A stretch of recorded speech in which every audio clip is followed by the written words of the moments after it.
धन्यवाद करते हैं इस रविवारी की आराधना के लिए आप सबका, और परमेश्वर का धन्यवाद देते हैं कि हम सब लोग मिल के परमेश्वर की आराधना कर सकें। हमने कुछ 3 दिन पहले स्वर्गरोहण दिवस मनाया था, और उस स्वर्गरोहण का पर्व जो है हमें आश्वासन मिला है कि प्रभु यीशु मसीह ना सिर्फ स्वर्गीय स्थान पे विराजमान है पिता के साथ, बल्कि वो हमारे लिए कार्य कर रहे हैं। और आज जो छठा रविवार है पुनरुत्थान के पर्व, क्योंकि के पश्चात हम ये याद करते हैं आज के दिन कि प्रभु यीशु मसीह ना सिर्फ वहाँ पर है हमारे लिए जो प्रार्थनाएं कर रहे हैं, पर आज हम प्रार्थना करते हैं कि परमेश्वर के हमारा विश्वास प्रभु यीशु मसीह बने जाए, ताकि वो स्वर्ग से जो हमारे लिए प्रार्थना कर रहे हैं परमेश्वर हमें संभाले। और जिस तरह आज का प्रस्तावित विषय यही है, स्वर्ग में विराजमान प्रभु उन लोगों को संभालते हैं जो विश्वास के बंधन में उससे जुड़े हैं। आइए हम इसी विश्वास को दृढ़ता से प्रभु यीशु मसीह में और मजबूत करें। इस कोविड में बहुत लोगों की जाने गई हैं, बहुत लोग प्रभु यीशु मसीह पास चले गए हैं, बहुत लोग दुखी हैं परिवार कि उनके अजीज़ उनसे अलग हो गए हैं। पर हम ये भी याद करते हैं कि जो प्रभु यीशु मसीह में हैं, जो परिवारों से गए हैं लोग, परमेश्वर उन्हें शांति, अपना विश्वास दृढ़ता से बनाए रखे और हमें संभालें। और यही प्रार्थना है कि प्रभु यीशु मसीह हमें संभालें। तो आइए हम आराधना करें और उसके आराधना में आनंदित हो कि प्रभु यीशु मसीह हमारी प्रार्थनाएं सुनता है।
हे सर्वशक्तिमान परमेश्वर, हमें विश्वास करते हैं कि आपका इकलौता पुत्र हमारे प्रभु यीशु मसीह स्वर्ग में उठाए गए।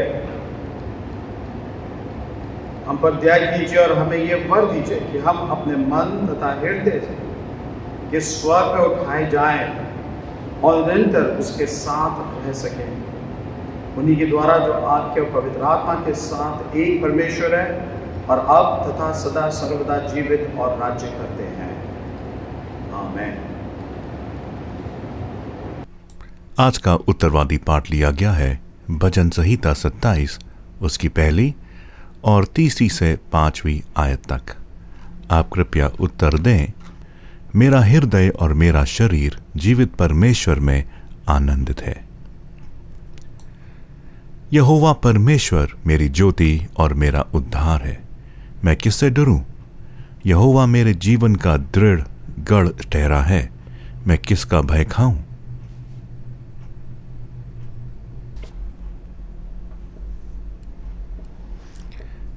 चाहे सेना भी मेरे विरुद्ध छावनी डाले तो भी मैं ना डरूंगा। चाहे मेरे विरुद्ध लड़ाई ठन जाए, उस दिशा में भी मैं हियाब बांधे निश्चिंत रहूंगा।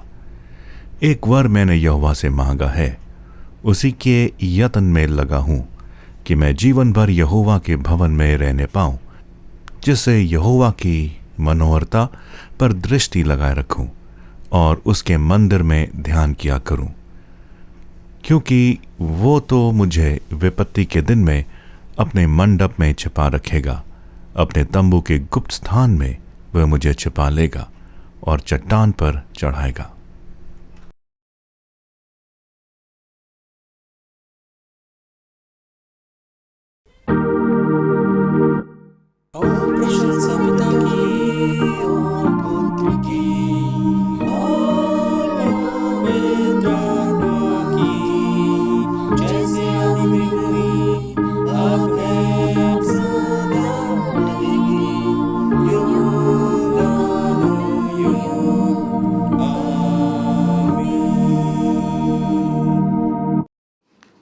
मैं आपके सामने पवित्र वचन में से पढ़ूंगी प्रेरितों के काम उसका 7वां अध्याय उसकी 54 आयत से लेकर 60 आयत तक। यहाँ इस प्रकार लिखा है, स्तफनुस पर पथराव। ये बातें सुनकर वे जल गए और उस पर दांत पीसने लगे, परंतु उसने पवित्र आत्मा से परिपूर्ण होकर स्वर्ग की ओर देखा और परमेश्वर की महिमा को और यीशु को परमेश्वर के दाहिनी ओर खड़ा हुआ देखकर कहा, देखो, मैं स्वर्ग को खुला हुआ और मनुष्य के पुत्र को परमेश्वर के दाहिनी ओर खड़ा हुआ देखता हूँ। तब उन्होंने बड़े शब्द से चिल्लाकर कान बंद कर लिए और एक साथ उस पर झपटे और उसे नगर के बाहर निकाल कर उस पर पथराव करने लगे। गवाहों ने अपने कपड़े शाऊल नामक एक जवान के पाँव के पास उतार कर रख दिए। वे स्तफनुस पर पथराव करते रहे और वो ये कहकर प्रार्थना करता रहा, हे प्रभु यीशु, मेरी आत्मा को ग्रहण कर। फिर घुटने टेक कर ऊंचे शब्द से पुकारा, हे प्रभु, ये पाप उन पर मत लगा। और ये कहकर वो सो गया। शाऊल उसके वध में सहमत था। परमेश्वर अपने वचन के पढ़े और सुने जाने पर आशीष दे। आमीन। पहला यूहन्ना उसका 2 अध्याय 28 आयत से लेकर 3 अध्याय का 3 आयत तक। इसमें इस प्रकार लिखा हुआ है, अतः हे बालकों, उसमें बने रहो कि जब वह प्रकट हो तो हमें हियाव हो और हम उसके आने पर उसके सामने लज्जित ना हों। यदि तुम जानते हो कि वह धर्मी है, तो यह भी जानते हो कि जो कोई धर्म का काम करता है वह उससे जन्मा है। देखो, पिता ने हमसे कैसा प्रेम किया है कि हम परमेश्वर की संतान कहलाएं, और हम हैं भी। इस कारण संसार हमें नहीं जानता, क्योंकि उसने उसे भी नहीं जाना। हे प्रियो, अब हम परमेश्वर की संतान हैं, और अभी तक यह प्रकट नहीं हुआ कि हम क्या कुछ होंगे। इतना जानते हैं कि जब वह प्रकट होगा तो हम उसके समान होंगे, क्योंकि उसको वैसा ही देखेंगे जैसा वह है। और जो कोई उस पर यह आशा रखता है वह अपने आप को वैसा ही पवित्र करता है जैसा वह पवित्र है। यह परमेश्वर का वचन है। परमेश्वर अपने वचन के पढ़े और सुने जाने पर सबको आशीष दे। आमीन। आज का सुसमाचार पाठ लिया गया है यूहन्ना रचित सुसमाचार, उसका 17वां अध्याय 11 से लेके 19 आयत तक। मैं आगे को जगत में ना रहूंगा, परंतु ये जगत में रहेगा, और मैं तेरे पास आता हूं, हे पवित्र पिता। अपने उस नाम से जो तूने मुझे दिया है उनकी रक्षा कर, कि वे हमारी नाई एक हों। जब मैं उनके साथ था तो मैंने तेरे उस नाम से जो तूने मुझे दिया है उनकी रक्षा की। मैंने उनकी चौकसी की, और विनाश के पुत्र को छोड़ उनमें से कोई नाश ना हुआ, इसीलिए कि पवित्र शास्त्र की बातें पूरी हों। परंतु अब मैं तेरे पास आता हूं, और ये बातें जगत में कहता हूं कि वे मेरा आनंद अपने में पूरा पाए। मैंने तेरा वचन उन्हें पहुंचा दिया है, और संसार ने उनसे बैर किया, क्योंकि जैसे मैं संसार का नहीं, वैसे ही वे भी संसार के नहीं। मैं ये विनती नहीं करता कि तू उन्हें जगत से उठा ले, परंतु ये कि तू उन्हें उस दुष्ट से बचाए रख। जैसे मैं संसार का नहीं, वैसा ही वे भी संसार के नहीं। सत्य के द्वारा उन्हें पवित्र कर। तेरा वचन सत्य है। जैसे तूने जगत में मुझे भेजा, वैसे भी मैंने उन्हें जगत में भेजा, और उनके लिए मैं अपने आप को पवित्र करता हूं, ताकि वे भी सत्य के द्वारा पवित्र किए जाएं। प्रभु अपने वचन के पढ़े और सुने जाने पर आशीष दे। आमीन। आइए परहित निवेदन में जाएं और परमेश्वर से प्रार्थना करें। हम समस्त मानव जाति के लिए प्रार्थना करें और अपनी प्रार्थनाओं को प्रभु यीशु मसीह के निरंतर निवेदन के साथ अर्पित करें। हे पिता, हम प्रार्थना करते हैं कि समस्त संसार में न्याय और शांति स्थापित हो और प्रत्येक व्यक्ति भरपूर जीवन प्राप्त करे। हे दयावान प्रभु, उन सब लोगों के लिए जो इस गांव नगर में रहते हैं, उन सब बातों को दूर करने के लिए जिनसे आपसी फूट और झगड़े होते हैं, और हमारे देश में सच्ची एकता की बढ़ती के लिए, हे दयावान प्रभु, उन सब लोगों के लिए जो कृषि, उद्योग अथवा व्यापार में लगे हुए हैं, सब मज़दूरों और कारीगरों के लिए, और उन सब के लिए जो हमारे देश की रक्षा करते हैं, हे दयावान प्रभु। अध्यापकों और छात्रों, वैज्ञानिकों, लेखकों और कलाकारों, और उन सब व्यक्तियों के लिए जो अन्य लोगों के विचारों और भावनाओं को प्रभावित करते हैं, हे दयावान प्रभु।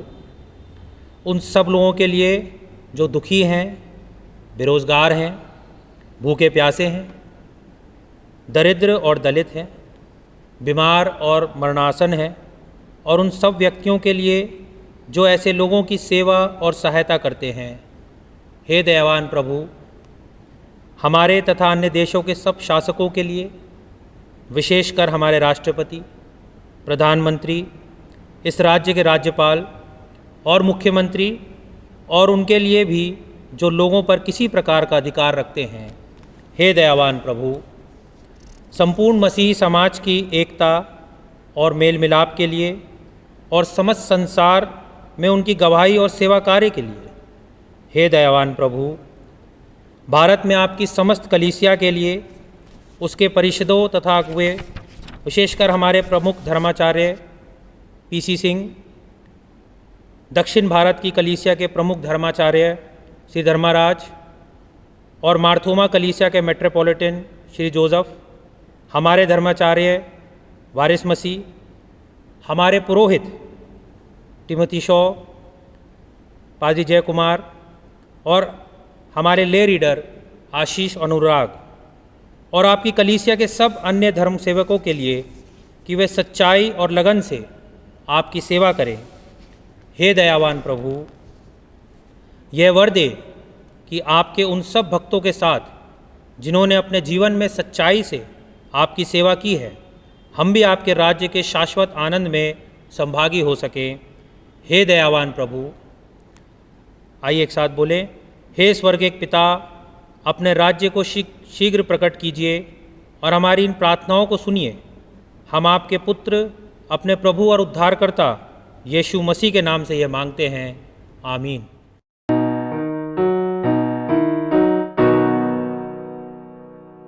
हे हमारे बाप, तू जो आसमान में है,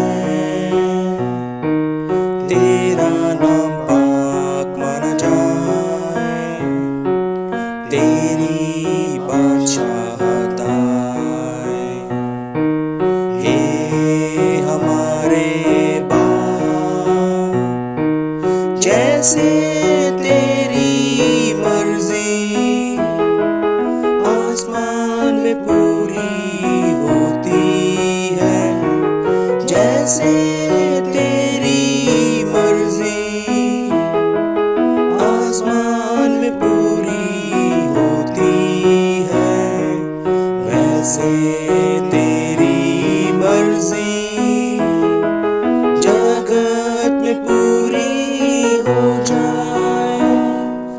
हे हमारे बाप, रोज की रोटी हमारी आज हमको दे दे, रोज की रोटी हमारी आज हमको दे दे। जीवन की रोटी तू है, तू ही हमारा बल है। हे हमारे बाप, जिस तरह हम अपने अपराधी को माफ करते हैं, जिस तरह हम अपने अपराधी को माफ करते हैं, उस तरह ही हमारे अपराध को माफ कर दे। हे हमारे बाप, हमको आजमाइशों में जाने तू ना दे, हमको आजमाइशों में जाने तू ना दे, बल्कि बुराई से बचा, अपनी राह पर चला। हे हमारे बाप, क्योंकि आसमानी बादशाह और कुव्वत कुदरत, क्योंकि आसमानी बादशाह और कुव्वत कुदरत, ज़र और ज़मीं का जलाल है, हमेशा हो तेरा तेरा।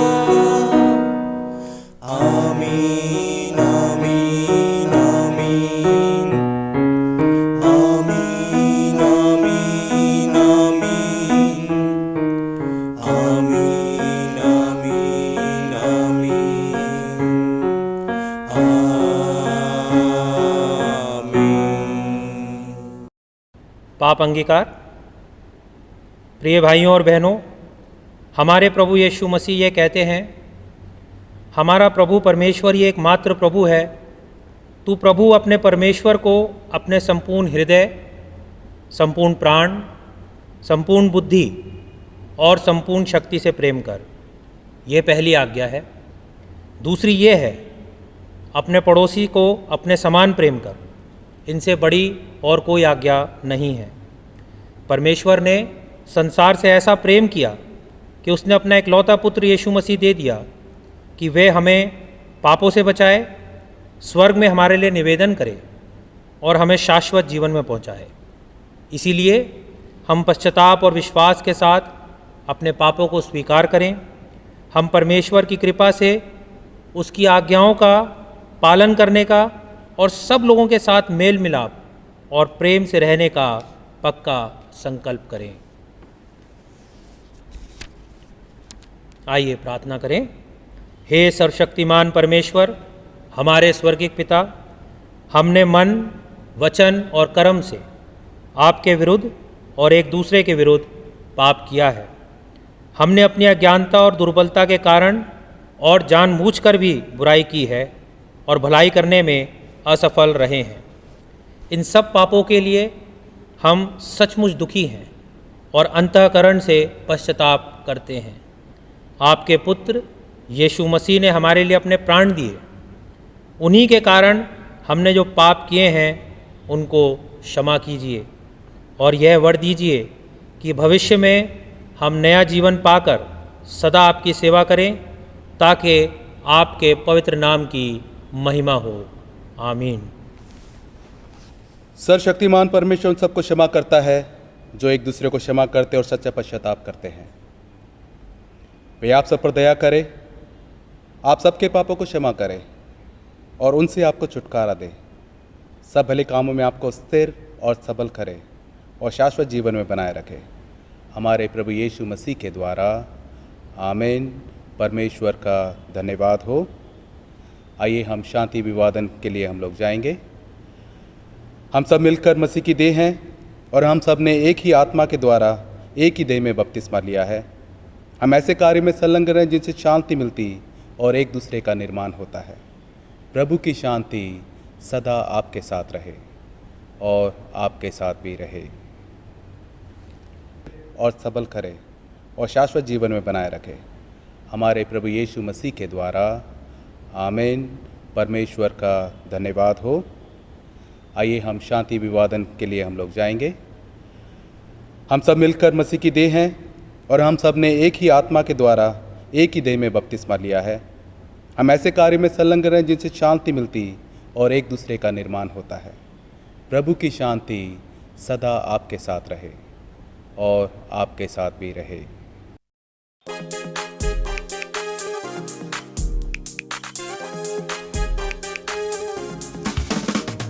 हालेलुया स्तुति गाए हम, यीशु की स्तुति गाए हम।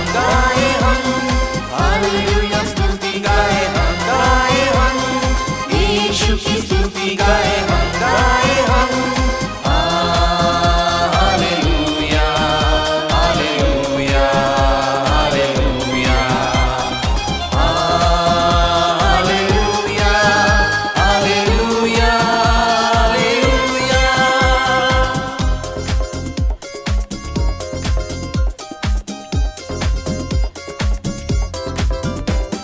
क्रूस पर बलिवारा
आप सबों को जय मसीह की।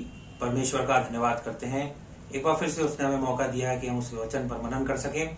तो आइए हम प्रार्थना करें। पिता परमेश्वर, आपका धन्यवाद करते हैं आज के इस दिन के लिए, इस जीवन के लिए, जीवन की सारी आशीषों के लिए धन्यवाद करते हैं, विशेष करके कि आपने हमें से प्रत्येक को जीवित रखा है, जीतों की जमीन पर संभाला है, बचाया है। प्रभु जी, हम आपका धन्यवाद करते हैं।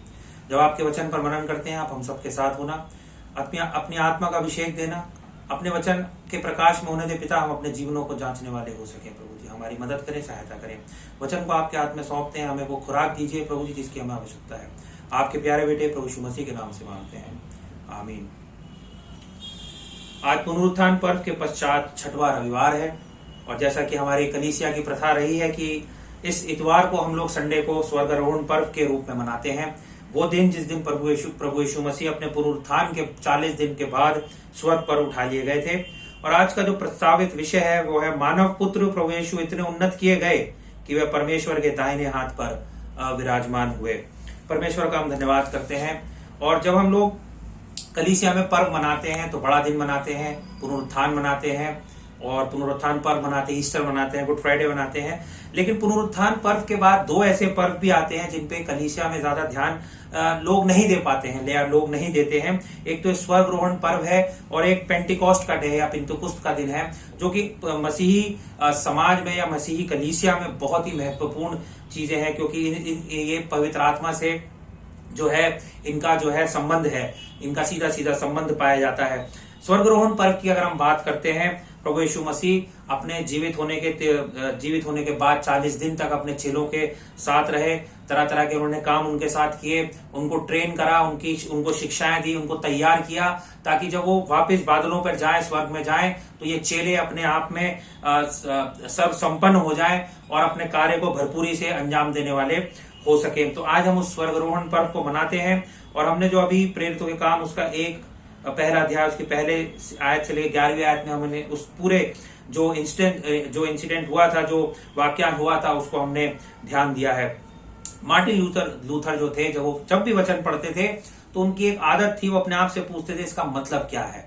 और जब मैं और आप भी कभी भी वचन पर पढ़ते हैं, उसको मनन करते हैं, तो हमारे मन में भी ये सवाल आना चाहिए कि जो मैं पढ़ रहा हूं या पढ़ रही हूं उसका मतलब क्या है। और आज जब हम इस स्वर्गारोहण पर विचार करते हैं, बात करते हैं थोड़ी देर के लिए, तो अपने आप से पूछना है कि इसका मतलब क्या है, इसका आज की सदी में या आज के इस दौर में इसका मतलब क्या है। इसकी सबसे बड़ी चीज जो हमें बहुत ही साधारण या सिंपल सी चीज सीखने को हमें इससे मिलती है कि प्रभु यीशु मसीह जिस कार्य को पृथ्वी पर करने आए थे वो पूरा हुआ। और ये पूरा हुआ, इट इज फिनिश जो है वो प्रभु यीशु मसीह ने क्रूस पर से, जो उनके 7 कलमे थे उनमें से एक कलमा है जब वो बोलते हैं इट इज फिनिश्ड या पूरा हुआ, जो कि हमें मिलता है यूहन्ना रचित सुसमाचार उसका 19वां अध्याय उसकी 30वीं आयत में। और हम में से बहुत कम ऐसे रेयर लोग होंगे जो अपने जीवन में कभी इस बात को बोल पाते हैं कि आज हमारा काम जो है पूरा हुआ, इट इज फिनिश्ड।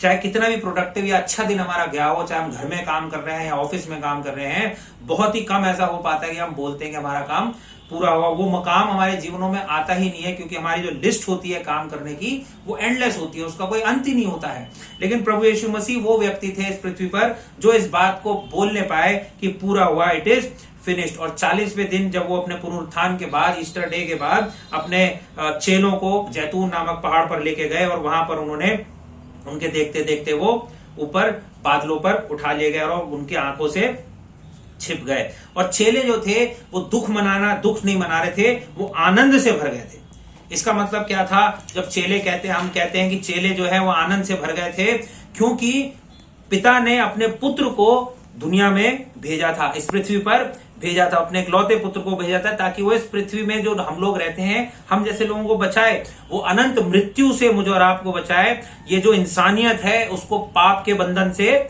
छुड़ा ले। तो प्रभु यीशु मसीह को इसलिए भेजा गया था कि वो हमें बचा ले और वो हमें स्वर्ग के लिए बचा ले। और प्रभु यीशु मसीह जब ऊपर उठा लिए गए, जब उनका स्वर्गारोहण हुआ, जब वो जो स्वर्ग में वापस लौट गए, इसका मतलब क्या हुआ कि जिस कार्य को वो पूरा करने आए थे प्रभु यीशु मसीह, वो पूरा हो गया, इट इज फिनिश्ड, पूरा हुआ। अगर मैं और आप अपने आप से इस सवाल को सच्चाई से पूछा जाए, तो हमारे जो पाप में हमारा जो जीवन होता है, हमारा स्वभाव होता है, एक वही सवाल हमारे जीवनों में बार बार आता है जो उस धनी व्यक्ति ने प्रभु यीशु मसीह से आके पूछा था, मत्ती रचित सुसमाचार उसके 19 और 16 में आके पूछा था कि अनंत जीवन पाने के लिए मैं क्या करूं, क्या एश्योरेंस है कि मैं स्वर्ग में मरने के बाद जाऊंगा। आज की डेट में इस कोरोना की वजह से कितनी मृत्यु हो रही है, मृत्यु की जो दर है वो कितनी बढ़ गई है, लोगों के मन में एक डर है। और ऐसे में ये सवाल हो ना हो जीवनों में आते हैं कि क्या एश्योरेंस है कि अगर कल को मुझको कुछ हो जाता है तो मैं स्वर्ग जाऊंगा कि नहीं जाऊंगा, क्या मैं कुछ ऐसा करूं, क्या अच्छा काम करूं, या कोई कौन सा ऐसा काम करूं, क्या मेरे पास अच्छा स्ट्रॉन्ग या मतलब बहुत मजबूत विश्वास होना चाहिए, या मुझे लोगों की ज्यादा चिंता करना चाहिए, या मुझे बाइबल ज्यादा पढ़ना चाहिए, या मुझे दुआ ज्यादा करना चाहिए। ये सारी चीजें जो है ये अच्छी हैं, ये एक मसीह को विश्वास में आगे बढ़ने के लिए बहुत अच्छी चीज है, बहुत मतलब इन चीजों का वजन है। लेकिन इनको करने से मैं और आप ये ना सोचें कि मैं और आप उस एश्योरेंस को, कुछ काम करने से हम उस एश्योरेंस को जो है हमारे को वो हेवन में या स्वर्ग में मिल जाएगी कि मैंने वहीं का वहीं जाना है। कोई ऐसा काम नहीं है जो मुझे इस बात को एश्योरेंस दे देगा, कोई ऐसा काम नहीं है जो इस बात की एश्योरेंस दे देगा। प्रभु यीशु मसीह वो काम करके ऑलरेडी जा चुके हैं, वो कीमत जो है वो चुका के जा चुके थे, वो काम जो है वो पूरा हो गया। अगर ऐसा कोई काम होता तो जो उनको पूरा करना होता तो उनका स्वर्गारोहण नहीं होता, वो वहीं पर रहते, वो यहीं रहते, पृथ्वी पर रहते। लेकिन प्रभु यीशु मसीह जो स्वर्ग पर उठा लिए गए हैं तो इसका मतलब जो है उद्धार का काम, स्वर्ग का जो द्वार है वो खुल गया है, उद्धार का काम हो चुका है, एवरीथिंग इज डन, सब कुछ जो है वो हो चुका है। और जब सब कुछ हो चुका है तो हुआ क्या है, जो सबसे जरूरी बात जो हुई है वो ये हुई है कि मेरा जो पाप का जो मेरा जो बोझ था वो प्रभु यीशु मसीह के अकाउंट में ट्रांसफर हो गया है, और जो धार्मिकता है जो प्रभु यीशु मसीह की तरफ से थी वो मेरे अकाउंट में आके ट्रांसफर हो गई है। इसीलिए जो चेले थे, प्रभु यीशु मसीह के चेले थे, वो खुश थे, वो प्रसन्न थे। और मैं और आप जब एक कलीसिया के तौर पर प्रभु यीशु मसीह के वचन पर मनन करते हैं तो आज मुझे और आपको भी आनंद मनाना चाहिए, खुशी मनाना चाहिए कि प्रभु यीशु मसीह स्वर्ग पर है और सारा जो उद्धार का काम था वो पूरा हो चुका है। यदि मैं और आप अपने प्रभु यीशु मसीह को अपना व्यक्तिगत उद्धारकर्ता मानते हैं, उसको अपना बचाने हारा, पालनहारा मानते हैं, तो ये मुझे कॉन्फिडेंस देता है कि मैं दुनिया में जी सकता हूं। ये मुझे वो साहस देता है, सामर्थ्य देता है कि मैं दुनिया में जी सकता है। ये मुझे वो शांति देता है और वो आनंद देता है। जब मैं और आप विश्वास वचन बोलते हैं तो उसमें एक जगह पर बोला जाता है वो तीसरे दिन जी उठा, जैसे वचन में लिखा है, और स्वर्ग पे गया और अपने बाप के दाहिनी ओर जाकर बैठ गया।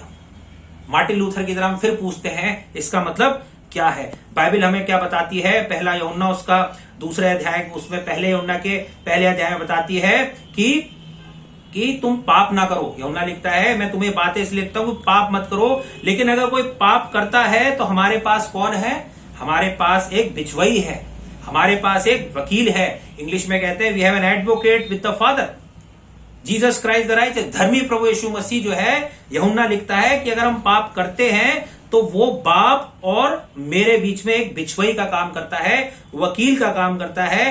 वो मेरे और आपके पापों को क्षमा करता है। हमारे पास एक वकील है, मेरे और आपके पास, हमें प्रसन्न होना चाहिए, खुश होना चाहिए कि मेरे और आपके पास एक वकील है, प्रभु यीशु मसीह, जो धर्मी है, जो सामर्थ्य से भरा हुआ है, और कहां बैठा है, बाप के दाहिने हाथ जाके बैठ गया है। जब मैं और आपके डिफेंस में या मेरे पक्ष में इस दुनिया में जब कोई बोलता है तो हम उसको लॉयर कहते हैं या डिफेंस अटॉर्नी कहते हैं। वो वकील होता है जो मेरे पक्ष में बोलता है कोर्ट के अंदर। और इसी चीज को अगर हम अपने हृदय में सोचते हैं तो प्रभु यीशु मसीह हमारे और आपके लिए विनती करता है।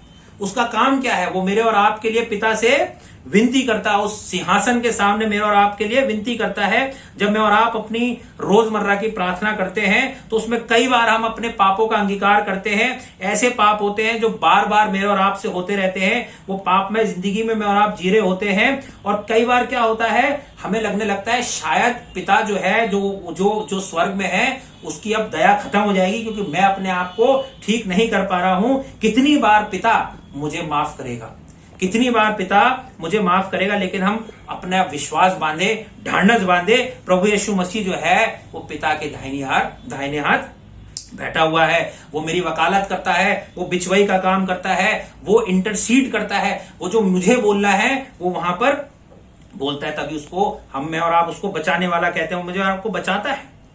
वो पिता से बोलता है कि इस बच्ची के पाप जो है वो मैंने अपने ऊपर उठाए हैं क्रूस पर, तू इसे क्षमा कर। और इसीलिए पिता से बोलता है पूरा हुआ। पिता वो उद्धार का काम जो है पूरा हुआ। और इसीलिए जबकि प्रभु यीशु मसीह पिता की दाहिनी ओर बैठ गया था, मेरे और आपके पास एक बिचवई है जिसने कीमत अदा करी है, जिसने कीमत भी पूरी अदा करी है। आधी अधूरी नहीं, 95% नहीं, पूरी 100% जो है उसने कीमत अदा करी है। हमारे देश में आपने देखा होगा जब किसी को मौत की सजा होती है तो सुप्रीम हाई कोर्ट से होते होते वो सुप्रीम कोर्ट तक जाता है। सुप्रीम कोर्ट भी जब उस चीज को जो है बोल देता है कि नहीं मौत की सजा होगी, तो लास्ट वो प्रेसिडेंट के पास जाता है, राष्ट्रपति के पास जाता है, और राष्ट्रपति की इच्छा होती है कि वो उस व्यक्ति को मौत की सजा से माफ भी कर सकता है और बोल सकता है इसको मौत की सजा मिल जाए। कोई उसको प्रेसिडेंट को या राष्ट्रपति को क्रॉस क्वेश्चनिंग नहीं कर सकता, क्योंकि उनके पास इस चीज का हक है। उसी तरह हम यीशु मसीह को देखते हैं। यीशु मसीह ने ना केवल मेरे और आपके पापों की कीमत चुकाई है, लेकिन उसको यह हक दिया गया है कि वो मुझे और आपको क्षमा करे सिंहासन के सामने। जैसे एक राष्ट्रपति एक मुजरिम को क्षमा कर सकता है यदि उसके मन में उसके पास वो अधिकार है, वैसे प्रभु यीशु मसीह के पास भी वो अधिकार है। कितना भी मेरा पाप गंदा क्यों ना हो, कितना भी मेरा पाप मैला क्यों ना हो, प्रभु यीशु मसीह के पास वो अधिकार है। कितनी बार भी मैंने वो पाप किया क्यों ना हो, यदि मैं और आप सच्चे मन से उसके सामने अंगीकार करते हैं तो वो मुझे क्षमा करता है। उसके पास ये अधिकार है। तो इसका मतलब क्या है? यदि हम अपने आप से पूछे स्वर्गारोहण का मतलब क्या है? पहली बात कि प्रभु यीशु मसीह ने अपना जो कार्य उसको सौंपा गया था वो पृथ्वी पर पूरा किया। दूसरी बात, वो मेरा और आपका बिचवई है, मेरा और आपका वकील है, जो पिता के दाहिनी ओर बैठा है और मेरे और आपकी वकालत करता है। और तीसरी और आखिरी बात यह है कि प्रभु यीशु मसीह दोबारा आने वाला है। मैं और आप जब उसमें प्रभु भोज में जाते हैं तो एक जगह बोलते हैं Christ has died, Christ is risen, Christ shall come again. प्रभु यीशु मसीह मरा, प्रभु यीशु मसीह जी उठा और प्रभु यीशु मसीह फिर आने वाला है। और यदि जो हमने आज प्रेरितों के काम में जो हमने पढ़ते हैं पहला उसका अध्याय उसकी 9वीं से 11वीं आयत में, उसमें पूरा वर्णन है कैसे प्रभु यीशु मसीह अपने चेलों से बात करते हुए और स्वर्ग पर उठा लिए गए। और वहां पर दो स्वर्गदूत आते हैं और चेलों से कहते हैं कि हे गलीलियो, तुम यहाँ जो खड़े हुए देख रहे हो, तुम स्वर्ग की तरफ देख रहे हो, जिसको तुमने अभी देखा है कि ऊपर उठाया गया है, ये पृथ्वी पर वापस आएगा। जैसे आइजैक न्यूटन ने बोला था कि हर एक चीज जो ऊपर जाती है उसका निश्चय नीचे आना लाजमी है, उसका नीचे आना। वैसे प्रभु यीशु मसीह भी द्वारा आएगा। यहाँ खड़े हुए स्वर्ग को क्यों देख रहे हो? चेलों से बोला गया यहाँ स्वर्ग क्यों देख रहे हो? प्रभु जब नया नियम पढ़ते हैं वो इस बात पे वो नहीं है, it is not about when Jesus will return.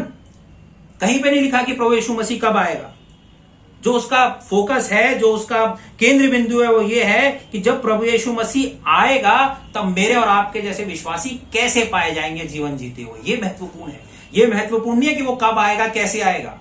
महत्वपूर्ण यह है कि जब वो आएगा तो मेरे और आपके जैसे विश्वासी अपने जीवन में कैसे पाए जाते हैं।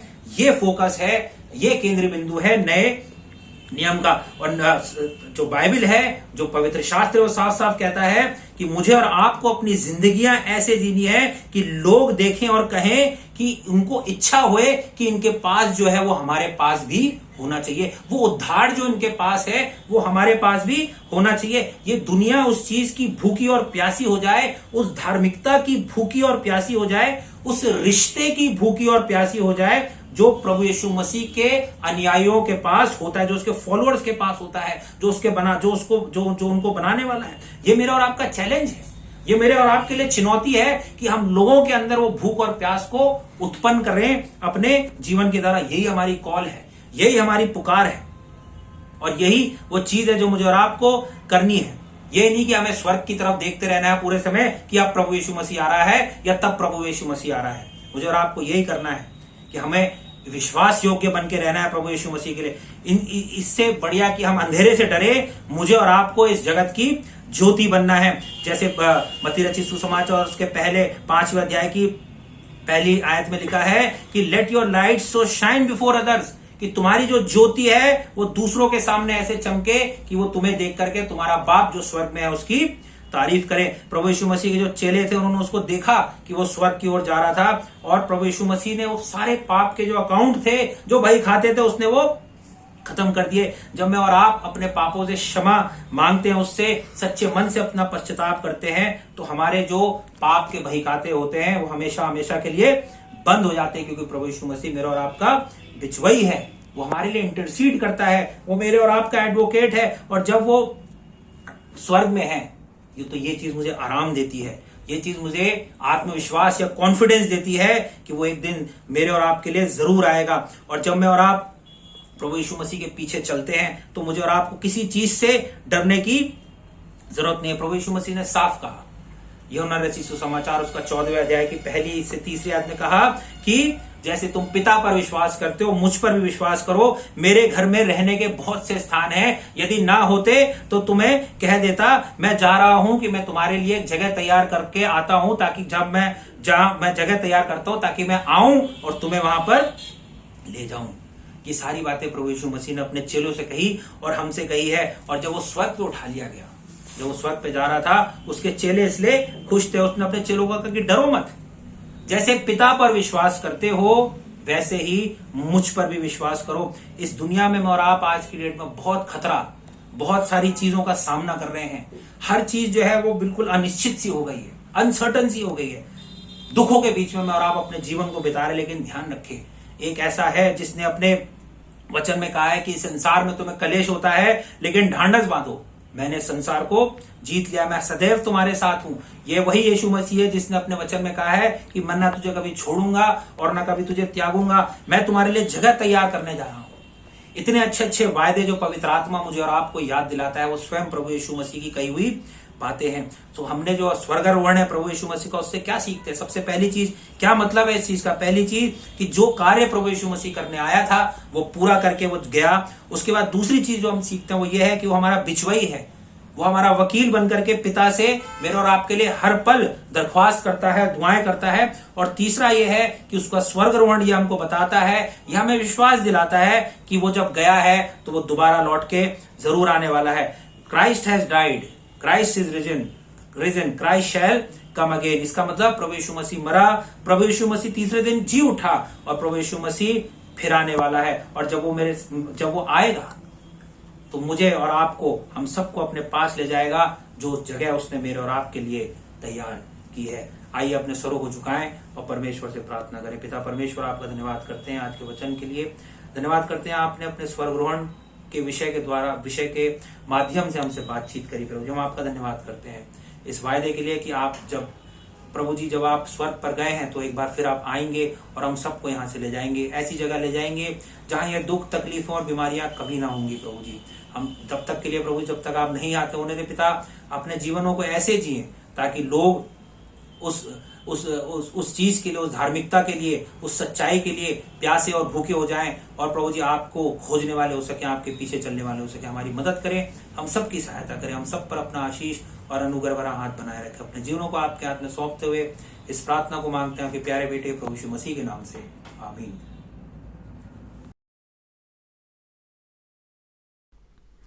हम एक परमेश्वर सर्वशक्तिमान पिता पर विश्वास करते हैं।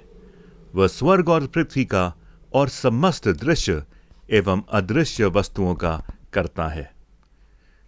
हम एक प्रभु यीशु मसीह क्रिस्ट पर विश्वास करते हैं। वह परमेश्वर का एक लौता पुत्र, सर्वयुगों से पहले पिता से उत्पन्न, परमेश्वर से परमेश्वर, ज्योति से ज्योति, सत्य परमेश्वर से सत्य परमेश्वर, कृत नहीं वरन उत्पन्न है। उनका और पिता का तत्व एक है। उन्हीं के द्वारा सब वस्तुएं बनी। हम मनुष्य के लिए और हमारे उद्धार के निमित्त वह स्वर्ग से उतर आए। पवित्र आत्मा के सामर्थ्य से वह कुमारी मरियम से जन्मे और मनुष्य बने। पिन्तियुस पिलातुस के शासन में वह हमारे लिए क्रूस पर चढ़ाए गए। उन्होंने दुख भोगा, वह मरे और गाड़े गए। पवित्र शास्त्र के कथन के अनुसार वे तीसरे दिन जी उठे। वह स्वर्ग पर चढ़ गए और पिता की दाहिनी ओर विराजमान हुए। वह जीवित और मृतकों का न्याय करने के लिए महिमा के साथ फिर आएंगे और उनके राज्य का कभी अंत ना होगा। हम पवित्र आत्मा पर विश्वास करते हैं। वह प्रभु और जीवन दाता है। वह पिता और पुत्र से निकलता है। पिता और पुत्र के साथ उसकी आराधना और स्तुति की जाती है। वह नबियों के द्वारा बोला। हम एक पवित्र, सर्वलौकिक और प्रेरितीय कलीसिया पर विश्वास करते हैं। हम पापों की क्षमा के लिए एक बपतिस्मे को मानते हैं। हम मृतकों के पुनरुत्थान की और आने वाले युग के जीवन की प्रतीक्षा करते हैं। आमीन।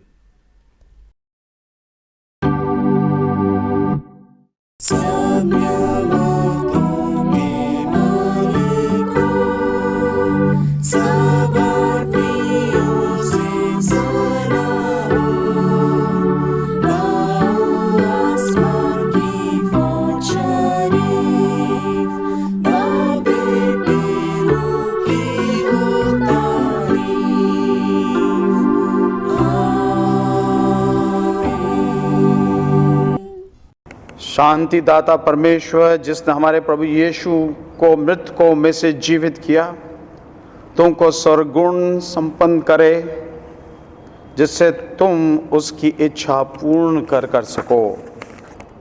और सर्वशक्तिमान परमेश्वर पिता, पुत्र और पवित्र आत्मा की आशीष आप पर हो और आपके सदा सदा जीवित बनी रहे। आमीन।